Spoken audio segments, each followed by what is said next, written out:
jump right in then.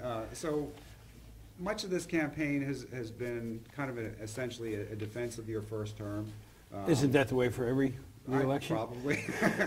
And many of the challenges that you faced, and you've done a good job in debates and defending that record. But we're wondering about your vision for the future. What can you give us a detailed plan for a second term? What exactly would you want to contribute or accomplish during a second term? And or would you imagine just trying to finish up unfinished business from the first term? Well, if you go back and look at the first term, the promise was fiscal discipline, limited government, free enterprise. We've accomplished that. And then there were many details after that. In fact, just for your review, we'll give you that. That is a list of all the promises we made in 2010. And for those of you who, if you want to copy it for the other papers, or it's online at the website, all the accomplishments or what's still in progress or what we haven't gotten to. And we made detailed promises in that race. That becomes the foundation, because remember, I inherited a state budget that was $4.2 billion underfunded. Part of that was Mr. Wolf's fault, because he overestimated as Secretary of Revenue what revenues were going to be in the one fiscal year, and we were suffering from that. We had unemployment at 8.2% and then 8.1% right when I was sworn in. We had an economy that was lagging. Today we have an economy that is growing, particularly in various regions, including South Central Pennsylvania. You see it all across. We have unemployment at, we got it down to 5.6. It ticked back up a little bit to 5.8, but it's going to tick back down because we see the jobs that are coming. We filled 180,000 private sector jobs so far, but we have 250,000 open positions right now. I mean, do you have any open positions in any of your papers at the moment where you're looking for somebody? I know you have classified, so you know that there are open positions, and the challenge that we have is to get those positions filled.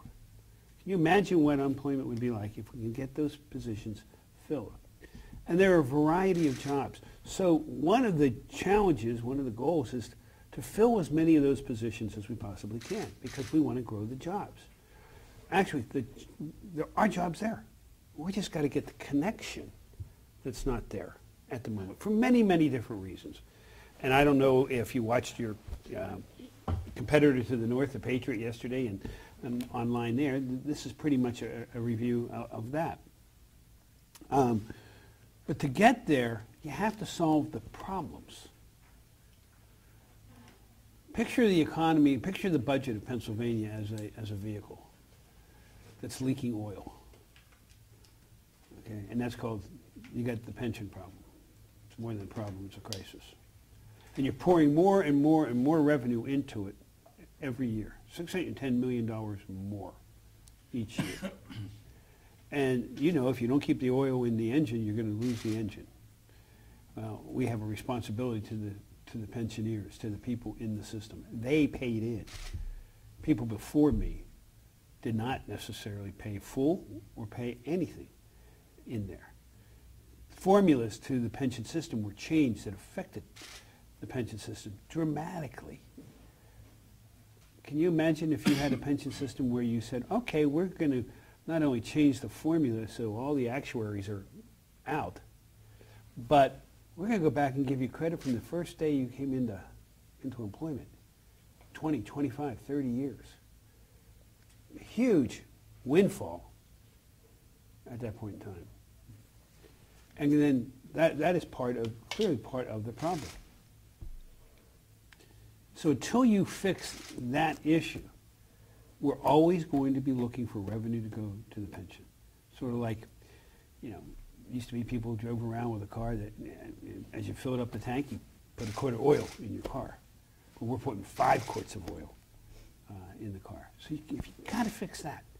And until the legislature gets their will to do that, where do they get the will? From you.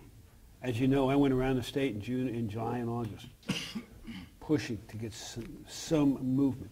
It's not an easy fix. There is no silver bullet. But we have to bite the bullet, and we have to take it on. So we can't walk away from the pensions. So that's number one, because it would be derelict to walk away from the pensions, in my opinion. One other aspect of it is, why are we in the business of selling alcohol? I still can't figure it out to this day, other than the opposition wanted to preserve a couple thousand jobs of a union, because the Democrats would not give up one vote. There were a few Republicans that wouldn't do it either. But we had a majority of the Republicans. We're just, we got it out of the House, got it into the Senate, out of committee, it's on the floor. I mean, they could today do something if they could get the 26 votes. We're at 23, maybe 24. We should not be running a monopoly. How would you like if the only newspaper was run by the state? No competition. Most newspapers, I'm pretty sure you all did, wrote opinions on the need to fix the pensions and have supported the need to get rid of the LCB and privatize. And now you have a profit motive there too, let's be frank. It's called advertising. Okay? And you see here people leaving the state, because you're a border county, leaving the state to go get their alcohol. And unfortunately, not all of our citizens, even upright ones, are reporting that they bought the alcohol out of state when they came back in and taken it to LCB. That border be $1 million right there. So that's number two. About change in the entire way we sell alcohol in the state, allowing beer sales, wine sales, liquor sales in the same place. Well, we proposed it. Issue. If you go back to what we proposed we're going to sell the whole system. Okay? And the bill that's over there is a pretty good, still in that form. The Senate hasn't been talking that way. Change comes very, very difficultly to Pennsylvania. Very difficult. If you change your newspaper print, or you change your, the size of your newspaper, you can take a little bit of grief. Oh, we want it the same way we've always had it. We want it better, but we want it the same way. Okay? It's a fact of life. But particularly, I think, here in Pennsylvania. We proposed a change that would have brought in over $1 billion to Pennsylvania. Could have been helpful. We could have applied that $1 billion to education. We could have applied it to the pension. But no, we can't do that. And it was blocked. Again, not one Democrat vote. Not one Democrat vote for pensions, not one Democrat vote for the LCB. But we still have to get us into the 21st century on that. We have to develop the economy, and we are. And this is truly a continuation of what we have been able to establish in these 4 years. You build the foundation, you got to fix those two issues. But you got to build the economy. How do I know we've been building the economy? Insight magazine, I don't know if you're familiar with it. It's a magazine that identifies locations for people to come to, businesses to come to. Ranked us number 1 in the Northeast for 2013. I think it was our second year in a row. And number 4 in the country for the expansion of existing businesses or new corporate businesses coming in to Pennsylvania. All you have to do is look at what you see here in York, what you see over in Chambersburg, with Volvo coming in. Anywhere along the border you see that. But other businesses growing because they're growing out of, organically almost, out of very different things than we ever had before. One of those is the natural gas industry and energy as a whole. Many new small businesses. I'll give you one real quick example. In Wyoming County, there was a gentleman I met a month ago now. I met him at a barbecue stand that was run out of a converted school bus. Still is. The barbecue stand itself was a rather new business.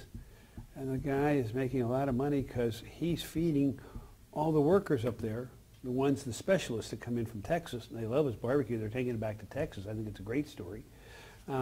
But also all the people who are driving by on Route 6 that weren't there 8, 10 years ago. But the gentleman I met was a guy probably in his mid to late 30s.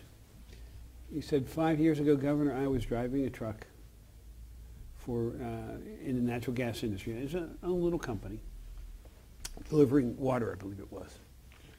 Today he has 168 employees, Pennsylvanians.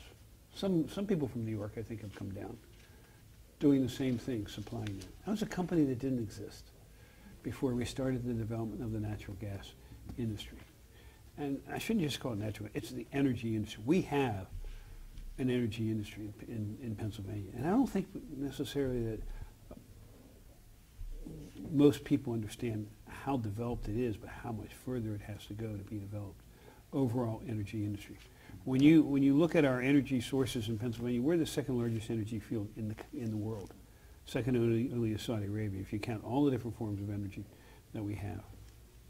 So what you need to do, what we need to do is continue in that area. You need to, and to do that, we need to continue to do the policies that we've been doing of making the regulatory environment a level playing field. Not uphill, not downhill. Protect the citizens, but encourage businesses to come. Make it easier for businesses to come. Talk to a developer today. I'll give you a real simple little example. And this is governing, this isn't legislation, this isn't, campaigning. If you hire good people like with Barry Shoke as the Secretary of Transportation, one of the things we did is move Pennsylvania into the 21st century, because most of doing something, you have to get something called a highway occupancy permit. Are you familiar with those? Traditionally, before we came into office, the developer would come, blueprints rolled up, take them to a desk at PennDOT, and it would take 90, 120 days. It would sit on a desk, it would move slowly, it got lost. You know what we decided to do, what Barry decided to do? Go into the country. My goodness, computers. We could actually use computers. You can submit it online. In fact, today you can only submit it online. Because that way, many times, the developer, after they reviewed it, well, it's incomplete. Take it back. Clock starts over again. You can't submit it unless it's complete now. Just like when you want to buy from Target or something like that online. You can't submit it unless it's complete. We're down to 9 to 15, 30 days at the max. What's that mean for the developer? It means getting his project done. It means getting those people to work. So all these different little aspects of business. So we need to continue to grow the economy there. I hate to interrupt you, Governor, but we're not going to get through any other questions. Okay. Well, but I think and then the other one is education. Because education is the big subject. I understand that. But our education system, we need to figure out, first off, what is fair funding and how to get there. If I were to do a survey among all of you, I submit you probably each would have a different idea of what's fair funding. Everyone would. There's a Fair Funding Commission right now. They're in existence. They're working at it. We really need to have that commission make the decisions. The legislature is never 253 different opinions. But this is what you need to consider when you're looking at this. These are the elements you need to consider. Nancy actually has a question about that. Okay. Can she ask you that? Nancy? Well, they're meeting in my area today. Okay. They're at Perk Valley. Okay. Having a meeting today. Where are they? Perk Valley, Perkham Valley. Okay, okay. Fiscal, in Montgomery County. And everyone, a lot of people were very happy to see you announce that formation of that commission. But others have wondered why we study this issue. It was studied once and then abandoned during your administration. And as school board president... You mean the costing out study that Governor Rendell did? Because it didn't work. Well, a school board president in my area just last week called this new study a wicked waste of time and money. So what do you think that this task force can accomplish, and how is this fair funding initiative different than the last one? Because people are asking that. Because the last one didn't work, and Governor Rendell, in his budgeting, went away from it. He didn't follow it. Okay? What is fair funding? You have to define it first. Okay? Well, let me ask you this. Should every child in Pennsylvania be worth X amount of money? Every child gets the same amount. Somebody answer that question. Is a child that goes to a school in Elk County, should he in his backpack, you give him a backpack, should that be a $10,000 backpack? Should that be a $12,000 backpack? What should it be? Okay. What about in Philadelphia? What about here in York? Because it does vary. Now let's throw in, because you can't just say, this child is here. What about special education? Now we did a special education commission. They reported to us. We tried to employ that into the budget, and the legislature rejected it. We did get $20 million more in special education. You go ask that same school district director, does he need more money for special education? He's going to tell you yes if he's telling you the truth. Right. Okay? And it's Pottstown, and they do, and they, you know. Because it's all over the board. Because right now with special education, you know there are degrees of need, but there's one sum. Everybody gets one, you know, it's universal. The child, school district gets X amount for every child, no matter the degree of need for that child. Now the question is, does that make sense? That's got to be discussed a little bit, okay? On top of that, healthcare. How do you pay for health care? Every school district pays for health care, don't they? This is something that I'd love to see them take on. We're going to take it on when I come back in second term if they don't. Because right now you have 500 school districts, right? You have about 485 health care plans. I see the publishers doing the math on that real fast. Okay? 485 health, all different. All tailored to that district. State employees under the governor's office, you know how many health care plans we have? One. 80-some thousand people. Why shouldn't we take a look at it? And I'm not saying we will, but shouldn't we be considering in part of the overall amount of money to education, because we don't just say, here's the money for the teacher to go in and teach in the classroom. We look at education. $10.3 billion today, highest ever, goes to K through 12 education. But it includes the school districts, usually on health care. The total cost of education K through 12, if you add up the 500 school districts of Pennsylvania, from federal, state, and local money, is over $27 billion. Okay? Should we look at that? Now, here's the other one. Tom Wolf says, well, we should pay 50% of education. Who determines what the 50% number is? You can tell I was a teacher and a lawyer. Who determines the 50% level? We don't know. Because every school district does it differently, don't they? Every school district creates a contract. If this were a school board, on one side you'd have all the different unions, right? On the other side you'd have the school board negotiating the contract. Who's missing from that table? Whoa. You got to answer the question. Who's missing from the table? Isn't the commission supposed to answer that question? And what do you envision? No, but what I want you to take a look at is who's missing from that table when school boards create a contract but says, well, we need 50% from the state. Who's missing at that table? Because this is important to all the citizens of Pennsylvania. You cannot walk away from this. If you're going to say, and I'm not saying that 50% is wrong, but if you're going to say that, who's missing from the negotiation table? The state. It's just, absolutely. It's a local absolutely, because, for instance, let's just take York. York decides, well, we need more money, so we're going to increase our budget because we'll get a match from the state. And let's, Spring Grove, well, we're going to increase our money.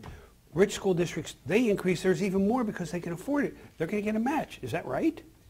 That's what we're always looking at for the fair funding formula. Bingo. But what do you see the task force accomplishing? What do you see coming out of it? I see, first off, that the task force has to take all of these under consideration. I think that we need to take a look, particularly, we have to, in the second administration, with the legislature, say, why can't we take a look at looking at health care and having a universal health care plan for all the teachers? Now, public sector unions, they're going to look at that. look at, the teachers union is going to be upset, but AFSCME deals with it. So why can't we do that? Wouldn't that save money for the taxpayers of Pennsylvania and for the taxpayers of the school districts?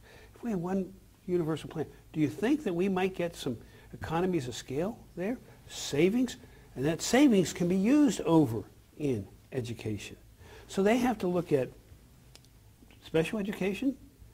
They have to look at, what is the difference in a school that has a great deal of English as a second language learners. For instance, Upper Darby is one. They have many different people, many different languages down there. So what's their difficulty? Everybody wants the easy solution. There's no easy solution, so they need to do it.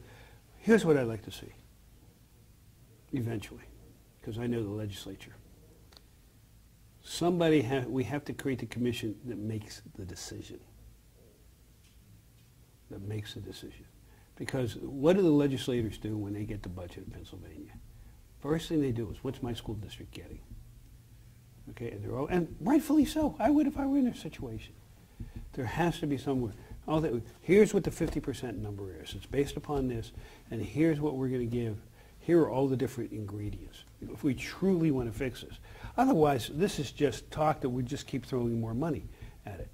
And more money is not necessarily going to fix it. It's how you invest the money.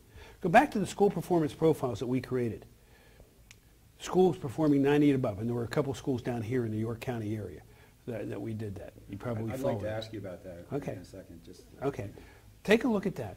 Some of the school districts that performed in the 90% of, not school districts, school buildings that performed in 90% and above come from some of the poorest school districts in the state. Windber Middle School in northern Somerset County, second lowest tax revenue in the entire state, yet they performed in the 90%. One of the reasons for the school performance profile is so that you, the newspapers, you, the taxpayers, you, the parents, can see, really, what are the metrics? How is my school doing? Because everybody believes their schools are doing well. Let me ask you about that then. So York City School District was 499th in the state on the district profiles. It's currently in the recovery process, where there's a chief recovery officer who's been appointed to sort of try to fix the situation. Mm-hmm. Last night, he had proposed sort of a partial charterization of the district, taking over schools by some charters, and some would still be run by the schools. The school board rejected that last night.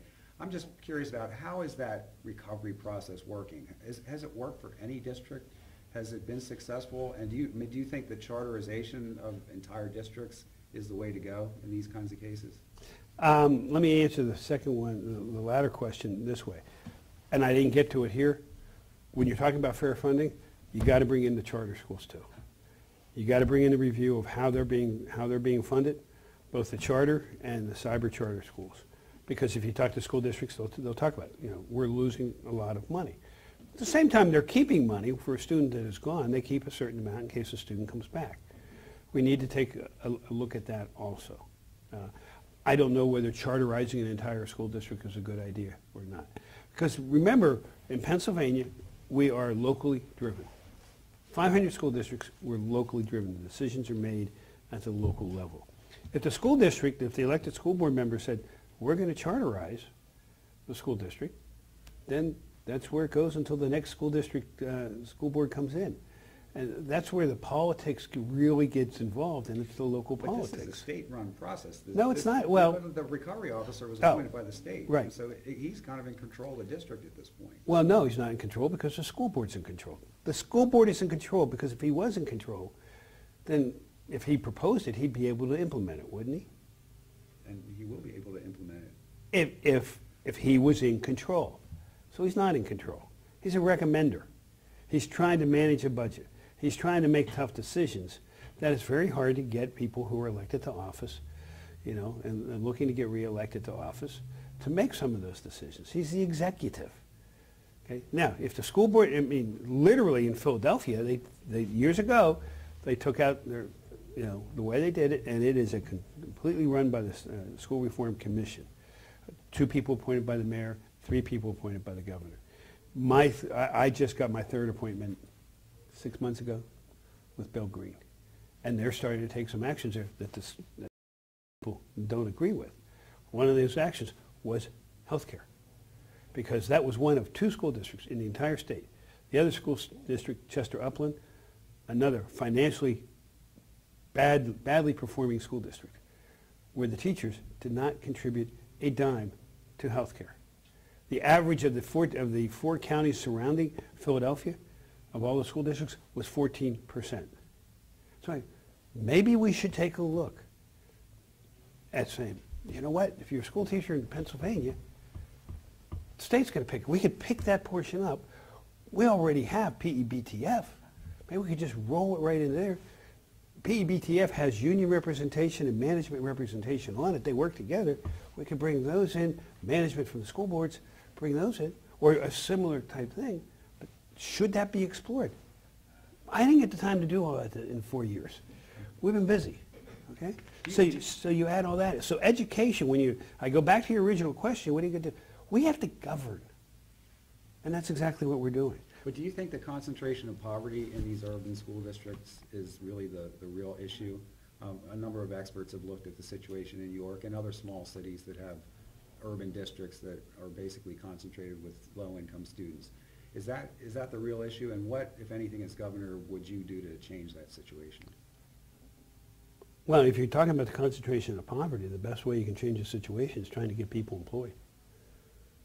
250,000 job openings. That's where we have to go. And there are job openings of every different level. We don't want people continuing to trying to live on minimum wage. Minimum wage is supposed to be a starter for young people that are working in the Dairy Queen or, working at a gas station, or people who need a bridge because they lost their job and they just need a bridge. There are careers to be had out there. There are jobs to be had out there. And I know my opponents, the Democrat Party, said, are you saying people aren't working? I'm saying I have jobs that we need to fill. All you got to do is go to our website. You go to our website. You can see it. What's the number? Not the number 1, but it's up in the top 5. Job to fill. Commercial drivers, CDL licenses.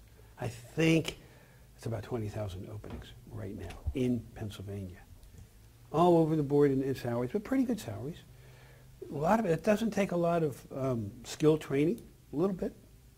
So that education or poverty gets addressed by, let's get these people into jobs to help pay that. And if you get them into jobs, then they're paying taxes. You get more income to the school district, you get more income to the state. But it goes back to filling those positions. Unfortunately, we're finding that some people just, they don't have the skill set. Maybe they didn't get the education. Maybe they didn't graduate. If you look at what we've been doing for 4 years, and Secretary of Labor Julia Harthway has been doing a lot of this, we're changing the workforce investment boards. David Malone out of Pittsburgh is the chairman of that. We're working on that to be much more responsive to the needs of communities. At the same time, changing our career links to get to people the training. And then focusing on, and we haven't gotten to this yet, but again, education post-secondary. I created a commission, Post-Secondary Education Commission. I called it that for a specific reason. That's my second question. Okay, well then let me go and then see if you need to ask a question. Post-Secondary Education Commission. Everybody said, well, why did you just call it higher ed? Because we have a lot of higher education. We have over 130 colleges and universities in Pennsylvania. We have students going to college and coming out not able to find a job. A lot of them, teachers. You know how many teachers we graduate a year in Pennsylvania? All the colleges. Any idea? Ballpark it for me. Say 300-400. Try 12,000. You know how many vacancies we have on average? Vacancies being somebody just drops out or basically retires. 3,000. So we're sending children to school. They want to become teachers, but nobody has really told them that they have a 1 in 4 chance of becoming a teacher. Of course, unless they know somebody. Okay, 1 in 4 chance. We need to start telling them that in high school. I don't want to deter them if that's what they really want to be. If they really want to be, you don't want to deter anybody from their dream, but you do want to educate as to what's the likelihood of getting a job in in that area. So why aren't we telling them about the jobs that are out there? Why aren't we training? And one of the things with the Post-Secondary Education Commission, it worked with, and this is part of the way I govern, I bring people in there to the experts in the area, with our Manufacturing Resource Commission. These reports are all, I think, available online. If not, we'll send them to you so you can look at it, that we have been employing since I have been governor as our guideposts of where to take the state. And manufacturers say, we need more technical degrees, 2-year degrees, community college degrees. And as we have been getting the budget in shape, we're starting to look more at working with the community college. We already are. Natural gas industry already is working with community colleges and technical schools up in the gas area.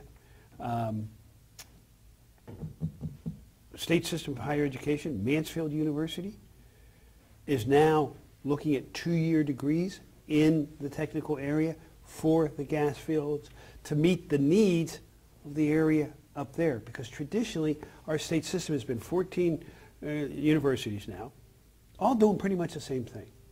But if you look at them now, and we have given them much more flexibility in curriculum to meet what they think their needs are, but to meet the needs of the jobs of the 21st century. And how about the Well, cost what of about cost of, control? yeah, Pardon me? we What have, about cost control? That study had some things that I thought were pretty interesting about incentivizing some schools to keep their costs down, and I haven't seen or heard anything about that. You mean K through 12 or higher ed? Higher ed. Even community colleges, you don't hear a lot about them keeping costs down, things if they're charging more per credit.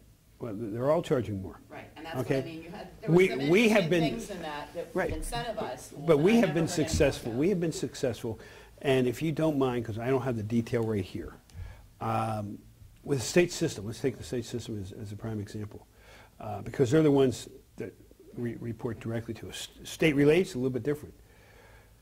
Keeping those increases down to 3%. Okay, they have not been what they were when we came in the door. Now, I've been accused, well, you cut education in the first year. We didn't. You all know that story. I'm not going to have to repeat that but story. Pennsylvania doesn't give as much money to its colleges that, if you compare us to other states. It's like our amount that we're subsidizing these schools is lower. It's a greater burden Mhm. on a middle-class family Yeah. to try and send a child to college in this But we state d- than it is in most other places. But we do have FIA that does a lot for the middle-class families. We put in, under me, Ready to Succeed for those middle-class family students, that particularly the middle class that makes too much money to get FIA money and not enough money to just take care of it on their own. We wanted that to be $25 million. The legislature reduced it to $5 million in its first year, but we kept it because we are trying to do that. I agree. Now, where's the cost? Tell me where the cost is. Why are those salary or the tuitions going up? You can't walk away from it. Salaries and Bingo. increase in salaries.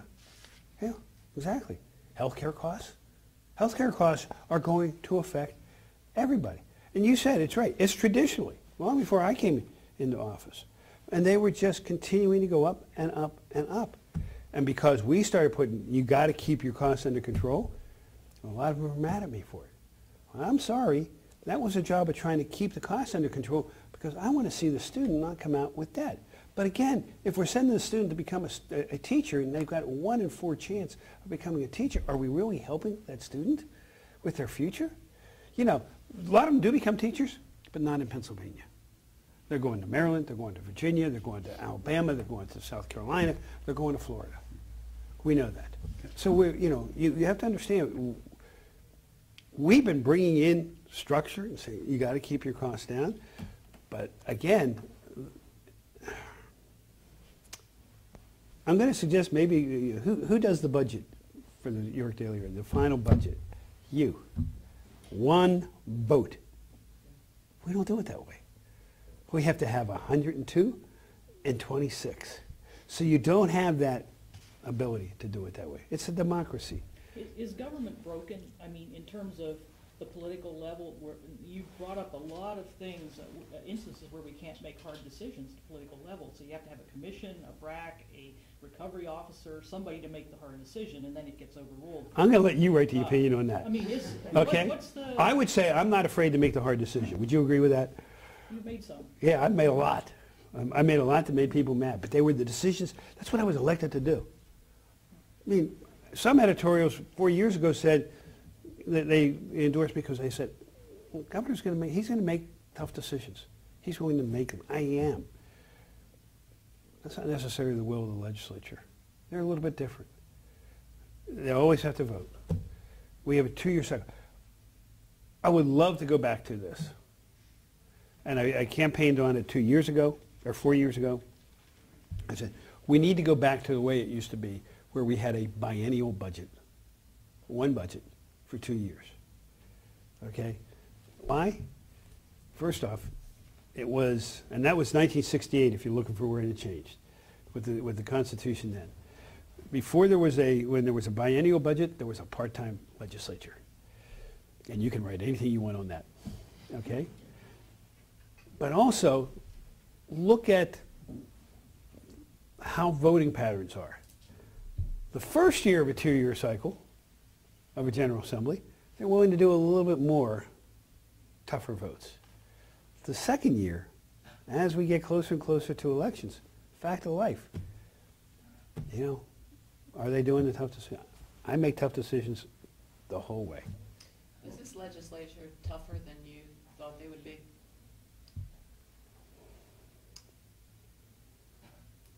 Tougher to deal with? Harder to deal with? It's different, because I was dealing with them as Attorney General in a very different way. And that's what I meant when you became, were you surprised at all? Not surprised. Not surprised. Are there the vast majority? It's not a problem, but there are some that have never forgotten that we investigated and convicted members of the General Assembly and their staffs.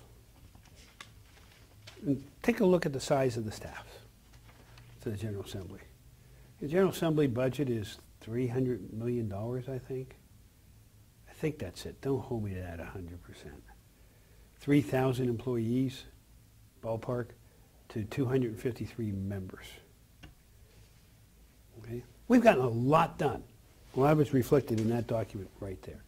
We got things done that weren't even anticipated. Transportation bill. And we have to implement the transportation bill. That's part of the next term, is continuing the implementation of a transportation bill that has really benefited the state in attracting business.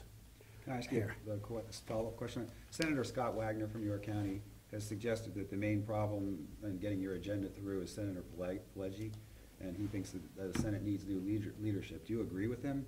And I'm just interested in what specifically No governor in his right mind is going to weigh in publicly on who should be the leaders of the legislature. But what are you going to do to change the equation there? Obviously, you've had trouble in your first term getting your agenda through. What's different in the second term in that sense? We only have trouble with two things. Two. We got a lot of other things done. And we got, of those two, through one house and it's sitting in the other house, and that's liquor. Pensions we haven't. Tell me what else we haven't gotten through that was on my agenda. Property tax reform? I don't know if that was on your agenda. That was not on the. Lots of people's it is. It was not on. It was not on the agenda. And if we fix pensions, it helps to go into the next step of property tax reform. But I'd love to see property tax reform, but you got to fix the pensions first, because that's the one that takes all the money. Okay. So tell me what other ones I didn't get done, and I'm going to tell you there aren't any other ones. Okay? So the legislature has gone along. It's a misimpression that my opponent puts out there. It's reporting that's not accurate. I'll put it that way. Okay? Because if you go back and look at it, and that's why we bring this, take a look at it, we got a lot done. Okay. But am I going to comment on the leaders in the House and the Senate, Republican and Democrat? Not on your Senator life. Wagner did. Because he's in the Senate. I am not in the Senate. And just on those two issues, liquor and pensions, how would the dynamic change? Would you try to do anything differently in your approach? What? And Senator Wagner, he's also talked about how paycheck protection needs to happen first. That failed. I think You did. yesterday, last Yeah. night, or. Yeah, it did file. So I mean, what do you see as sort of would it be focusing on paycheck protection, I guess, or would it be, how would you change? Well, first off, let's back up. For both issues, and I'm going to pick on you all, particularly for your advertising for the newspaper, if I don't get reelected, you can forget pension reform, because Mr. Wolf says it's not a problem. It's a problem now. It's not a crisis. $3.3 billion of the budget in 2017-18 is a crisis. Is a crisis. You want more money for education? It's a crisis. And liquor reform? Not going to do it. Heck, he wants to make it bigger. He wants to become the wholesaler to the other states. I'm not quite sure where in business he figured out how he could do that and why the states would want to do that and the liquor stores in the other states would want to do that with us. It sounds good if you're trying to appease the public sector unions that are involved in that. So those are the two issues we need to be able to move forward with. How do I do that? I continue to work. Maybe I communicate better. Maybe I didn't do the best communication. But also in the second term, there's a little more freedom, frankly, because I'm not running for re-election after that. You've A lot mentioned more the way- freedom. The way you communicate. Do you think some of the comments that you've made over on social issues like abortion, gay marriage, did that hurt you? And do you regret any of the comments? That I you think made, the most of way them you have been communicate? taken out of context. If you go back and look at them, they have been taken out of context. In fact, the one that he keeps throwing out there, I think Michelle Obama threw it out there the other day.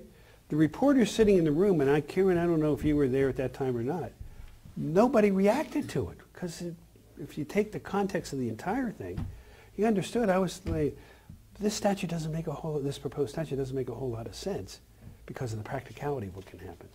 Maybe I should have said it that way. Okay? You know, how many times have you said something like, let me get those words. Because the intent was not to be demeaning whatsoever at all. I'm much more of a practical person. Let's look at these things practically. That's why we keep talking about, what is fair funding? Well, you better, before you just say, well, X amount is fair funding, I can guarantee you whatever amount you pick, there's going to be 50% that are going to disagree with you, and there always will. But you got to come up with what the parameters are. That costing out study never came up with what the parameters are. It never really included special education. It never really included charters in it at all. It never included health care in it at all. That was Beth's That's what we have study, to do. Bev Macris. She was the leading. I know, force but it was flawed. But the Rendell administration jettisoned it halfway through. Do you mean by using the stimulus money, or? Partly by using the stimulus money. I mean, what kind of... I want you to think about it. What's an analogy? I'll give you the analogy. You win a $10,000 lottery ticket, and you say, you know what? I just won a $10,000 lottery ticket. I'm going to go buy a new house, increase my mortgage by $10,000, and I'm going to win that $10,000 every year. Didn't happen. Now, the irony of that, the irony is that the Rendell administration, Governor Rendell, put it into his operating budget, but told the school districts, do not put it into your operating budget. Do as I say, not as I do, right? So he does that. PSEA told him, don't do this. The executive director of PSEA at the time told him, don't do this in a letter. Do you know who that executive director was? Carolyn Dumaresque, the Secretary of Education today. So what's happening is he makes that mistake, I try and go back and fix it, and people are mad. That's part of leadership in the executive role. You got to be able to make the tough decision. Let me ask you about pragmatism. You mentioned that a little bit earlier. And in recent editorials, we've been prodding Tom Wolf to sort of show us something besides predictably partisan positions, especially on education. And you ask him, can you come up with some third ways of thinking, some compromise solutions where you can work with Republicans or conservatives? Can you do that for us? Can you give us some examples of some positions where, that we wouldn't expect Tom Corbett to have? I think we've done it throughout all the legislation we got passed. Give a prime example. I did not campaign on transportation. Did not campaign on it at all. But when taken around, actually I didn't need to be taken around because I drive the state on my own. Actually I don't, they do. Barry Shoke put it to me this way, he says, this is a public safety issue. 1.5 million children get on 31,000 school buses every school day. They travel 10,000 miles of roads and cross 6,000 to 8,000 bridges in Pennsylvania. Our motoring public does the same thing. 1.5 million people get on mass transit every day to get to and from work. We need to fix this. Okay. Not exactly, didn't campaign on this. Took it on. And we got it passed. And we got it passed in a bipartisan way. Unemployment compensation. This is one that is really an unheralded story among the media. But it's one that saves you dollars as an employee and as an employer every day. I walked into office, unemployment compensation loan from the federal government was over $4 billion. Borrowed money so that we could pay everybody that was on unemployment compensation because it went up because of the recession. 4% interest, generous of them. Okay. We took a look at it and said, okay, we can get money at a lower interest rate. We put out a bond. We went down to 1.2%, I think, interest rate, somewhere in that ballpark. It was $125 million savings to the state immediately. But to you as an employer and you as an employee, because you each pay into the unemployment compensation fund, you're saving $385 million in Pennsylvania every year while that loan is being paid off. $385 million each year. That's money, that's the innovation money that is helping to pay for the pension or pay for education or pay for economic development. So that's the practicality that I've already demonstrated. We're going to continue to do it. But can you give us an issue that moving forward that where you see room for compromise with Democrats or well, education. Let's get this Fair Funding Commission. Let's see what they can come up with. The thing is, will they compromise? Because this year, Democrats have compromised other times, but it's an election year. Oh, we can't give Governor Corbett. We want to win the election. We can't give him a win. We're voting against him when it comes to just about everything. It was good up through last year, good through the transportation, but now we go over into this year. So you asked earlier, is it broken? I don't know that it's broken, but was it ever functioning smoothly?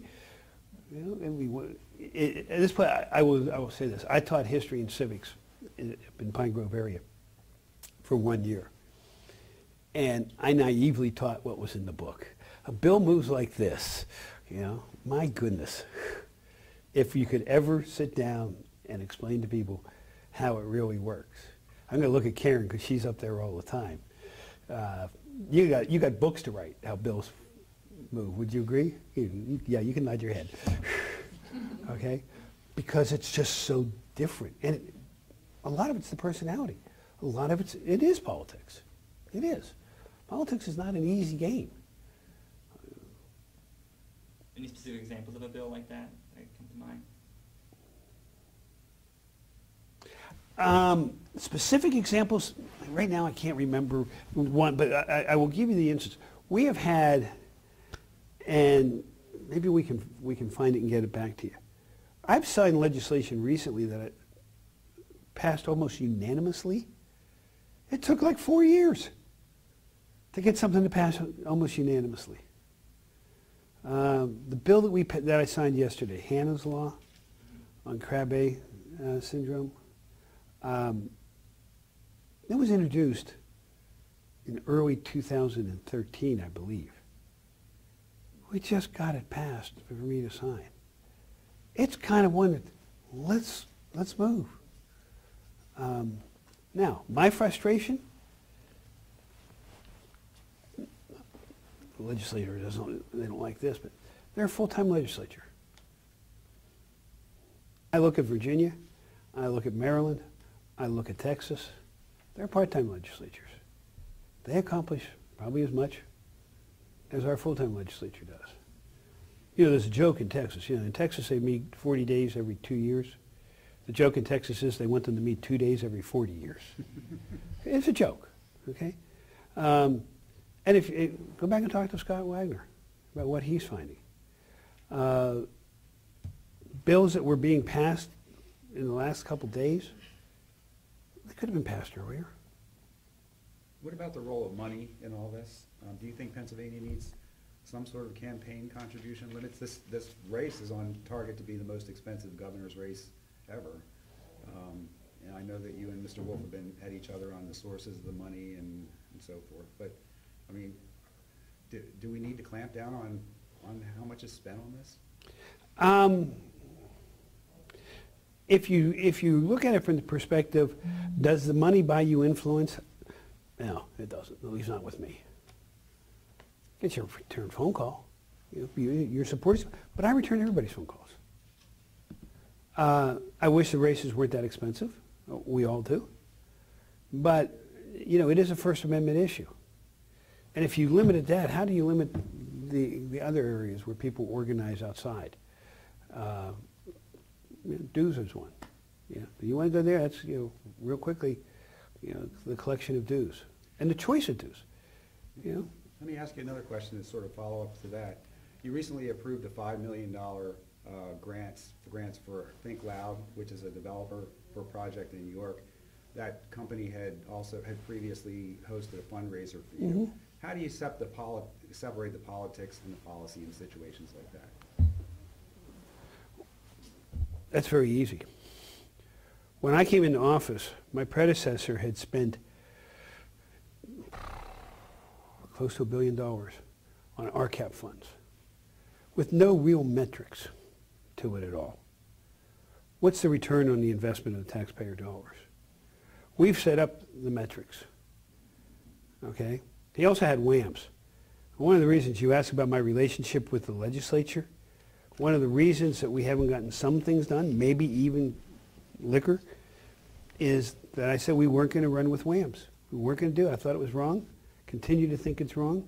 Because it's just buying a vote, isn't it? Walking around money is what it was called, right? Okay? Trust me, if you fund somebody's project, you're going to get their vote. Okay? I didn't do that. With the RCAP, we've been looking for the investment. I have funded RCAPs, Republican, Democrats, people coming, but we've looked at the metrics of what it's going to do in economic development, what it's going to do, short term, if it's a construction project that's going to lead to something else, long term, and we can show you the metrics on that one. Just like the metrics of the one I did yesterday in Pittsburgh for another $5 million for a it's a brownfield spot. It used to be Jones and Laughlin Steel down in the Hazelwood section of Pittsburgh, that we invested $5 million to help them build the infrastructure to have a pad-ready position for businesses to come in down there. And I already know some of the businesses that are looking, and I'm not allowed to announce who they are, that will drastically change the future of that area.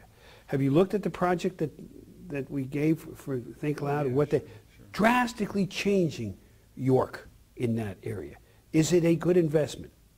It's a good investment. No, they've supported me. Yeah, there's other people that support me. But we went from a system that was just helter-skelter, frankly, to a very organized system. We didn't have $1 billion to give away. We had about 125 a year, maybe 140 a year, million. Okay? And our first time we did it, there were a lot of projects that didn't do very well because they didn't follow the system. They just thought, oh, we asked for it, we're going to get it. Now, the requests are almost $1 billion a year. And I would say 3/4 of that, probably $750 million, are good projects that I wish I had the money to go invest truly small dollars in the overall project, a lot of private sector, and it's sort of like the seed money to get it started. We'll see it coming back in income tax. And many of these projects are not in KOZ zones. I forget whether whether Live is in a KOZ zone or not. I don't think so. They're trying. To. I mean, the city's trying. They're trying to Well, expand. okay. Yeah, Okay. wait, But see, I'm they're not doing. getting my- I'm thinking of Chris, sorry. Okay. Sorry, we tried. Okay. Yeah. Let me ask you about redeveloping small cities, though. The York Community Foundation recently recommended that York should enter Act 47 because it's financial Mhm. situation. And obviously, part of that is pensions, but there are other sort of fiscal problems there that are structural. Infrastructure problems. Yeah. Yeah. And so Sewage. what else can the state do? Or is there a role for the state to help cities like York and Norristown and Hanover and, you know, right their financial ship? Well, I think the state does help it, but, you know, sometimes, you know, and I can't tell you which city, but, you know, sometimes you got to get the political will in the city to make tough decisions. And that's why, remember I said, I don't know if I said it here, when it comes to pensions, I want a special session on pensions. Okay, let's do a special session. Everybody focus on pensions, but not just the state pension. Because I've had too many municipalities come to me and say, we need help on our pensions. You know what, if we're going to go look at it, let's look at it for everybody. Let's come up with a resolution of what we do with pensions. Now, is there an answer? I'm not the expert. I don't know. There's a lot of people out there. There's a lot of states that are dealing with this. A lot of cities that are dealing with this. Look at Chicago. The new mayor of Chicago, not exactly an arch conservative, Rahm Emanuel. What's the first thing he dealt with? Pensions. He wasn't, you know, and who do you have problems with? The unions. No, we don't want to deal with it. He found something. Is it going to work? Who knows? But you got to try and deal with it. Despite all our best efforts, it seems like the general public doesn't see the crisis that pensions are, and they don't make the connection that you made earlier and that we've made in our newspaper as well, that pensions, the pension problem fuels the property tax problem. Well, But, okay. but the public doesn't seem to get that. I'll disagree with you on that. They're getting it. They're getting it. The 2 months that I spent this summer, they're getting it. The more you write about it, they're getting it. We've been writing it for And you have, and people are starting to understand that.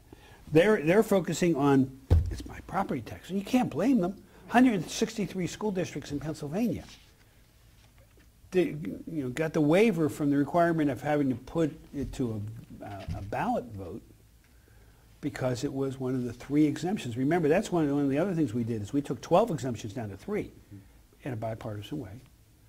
Okay, so because of that, their property tax is going to go up above the cost of living index. So slowly but sure, all I can do is encourage you to keep pounding away. I know sometimes people get bored with the story, but it's sort of like, you know, people need to learn. It's repetition, repetition, repetition, until they really understand that when they're writing that check to their property tax, it doesn't say Republican or Democrat on it, right? Or independent or unregistered. It's just, here, you're going to write this amount, and it's going up because of. Why else is it going up? Healthcare. Why else is it going up? Costs associated with insurance, with salaries. Going up for a number of different reasons. Unfortunately, it is going up faster than what those homeowners, particularly the retired homeowners, are seeing. So, I always, I just have to say, you have to keep writing about it. You cannot get tired about it. And, you know, there are legislators that understand it. But boy, when it comes to making tough decisions, it's like, especially this year. You know, one of the reasons, you know, we got liquor done in the first year of a 2-year General Assembly. Okay. He's pulling the hook on me. I see him out of the corner of my eye because we're supposed to be in Element 10. Good luck. We were late for you, so but we've been at this now for an hour. So What's going on in Helm? land preservation. What's the property? Horn Farm. The orchard. The orchard. Which one? Funchbos Farm. Dedicating. That puts us over 500,000 acres in Pennsylvania under farm preservation. So we thought it was noteworthy to do. It's a statewide. There'll be a statewide feed. It's a statewide That's a story. neat facility out there. Yeah, absolutely, absolutely. I might actually get a couple apples. Okay. Thank you so much for your time. We really appreciate Thank you all. Thank you. Thank you. I see a cup of McDonald's coffee. Was that where you ate breakfast this morning? Yes, it was, as a matter of fact. I'm sorry. That's one of the reasons I was late. I didn't get to eat before I left. I've been on this diet now since August of last year. And the first thing in the morning you're supposed to do is eat protein. It's a high protein, low carb, low sugar So how's the governor eat at McDonald's? Do you go to the drive-up? Walk right in. Walk in? Walk right in. Yeah. And how does McDonald's fit with that diet? That's what I'd like to know. Actually, not bad, because, I got the Egg McMuffin. Now, that starch in the muffin will be the only starch I have today. Okay. Okay? So it's a low starch, not low carb, not no carb. And the coffee's fine because there's no sugar in that, and it's all protein. I've had more bacon and eggs, in the last year, and my cholesterol's gone down. My sitting heart rate normally is now 58. McDonald's isn't giving you any money, is it? No, not giving me any money at all. That's a great commercial. But I'll tell you what, I have, you all look at the Madonna polls and all those stuff, forget those polls. I get it when I go into the convenience stores. I go into Sheetz, the Rudders, the Wawas, into the McDonald's, any of these things. Do you have a favorite one? Huh? No, are you kidding me? We got Tom Wolf on the record saying Rudders is his is favorite the one. convenience. We got all the Democrats on the record. But he wouldn't say Eagles, Steelers. He wouldn't. Yeah, sure, he wouldn't. Copped out and said Penn State. There's not a professional football team, Tom, in case you hadn't noticed. But what I find is that He's a Ravens fan. the people come up to me there all the time. Can I get my picture taken with you? I mean, I signed 2 autographs there today when I did this. Didn't do any pictures there, but usually pictures somewhere else. And I'll tell you the group that I see it with. You go into a McDonald's at 10 o'clock in the morning. What's the average age if you exclude the service? 85. 72. Getting their votes everywhere. Because taxes are the issue.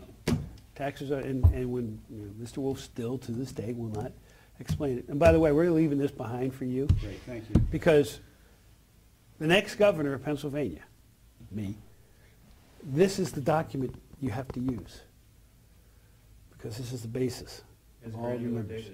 It's as he said he needs granular information. This is as granular as it's going to get. And he knows it. He was the Secretary of Revenue. Cannot walk away from that. So that's for you too. And it goes detailed by income averages, He probably just doesn't want to look at it. I don't blame him, You but can investigate that yeah. for the rest of us. Yeah. Okay. Thank you. Thank you. Thank you very much. Thanks. Thank you. Thank you. Thank you. I noticed he did all the questions. You guys hardly got any questions on this side. Thank you. Thank you. I didn't mean to put you on the spot that much, but since you're in the role. I'm very happy to meet you. Thank you Nice for to see coming you. in.